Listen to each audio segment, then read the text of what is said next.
যদি কেউ মনে করে যে ইসলাম শুধু মসজিদে থাকবে, ইসলাম শুধু মাদ্রাসাতেই থাকবে, এর বাইরে নাই, তাহলে তার ঈমান পরিপূর্ণ হবে না। আর কেউ যদি এমন কথা বলে যে ইসলাম আমার ভালো লাগে না, শরীয়ত আমি পছন্দ করি না, তার ঈমান থাকবে। আরো জোরে বলেন। বিভিন্ন রাজনৈতিক দলের নেতাদের থেকে এমন বক্তব্য আমরা শুনতে পাচ্ছি যে ইসলামী শরিয়াত বা শরিয়া আইন আমরা বিশ্বাস করি। আপনারা শুনতে পেরেছেন কিনা জানি না, তবে আমরা শুনতে পাচ্ছি।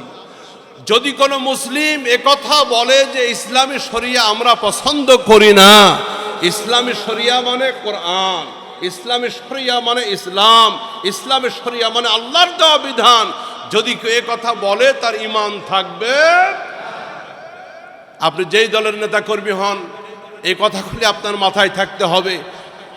আমি আব্রাহাম লিঙ্কনের কালিমা পড়ে মুসলিম হয় নাই, আমি মাও সেতুং অথবা ডারউইনের কোনো নিয়ম মেনে মুসলিম হয় নাই, আমি কালিমা পড়ছি লা ইলাহা ইল্লাল্লাহ। আমার ঈমানকে টিকাইতে গেলে আমার আখিরাত যেন বরবাদ না হয়ে যায়, এই জন্য কালিমার দাবির বিপরীতে গেলে আপনার দুনিয়া আখিরাত সব ধ্বংস হয়ে যাবে।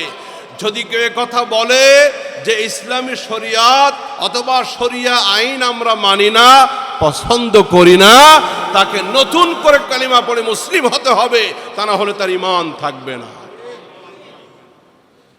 রাজনীতি বড় ভয়ঙ্কর। কম বেশি সকলে রাজনীতির সাথে যুক্ত আছি আমরা, কমও বেশি। আমাদের ঈমান যেন নষ্ট না হয়। প্রিয় বন্ধুগণ, একজন আলেম হিসেবে, আপনাদের খতিব হিসাবে চতুর্মুখী দিক নির্দেশনা আপনাদেরকে দেওয়া আমার দায়িত্ব, কর্তব্য।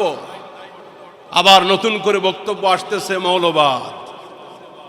16 বছর এই জিকির গেছে, আবার নতুন করে এই জিকির শুরু হয়েছে।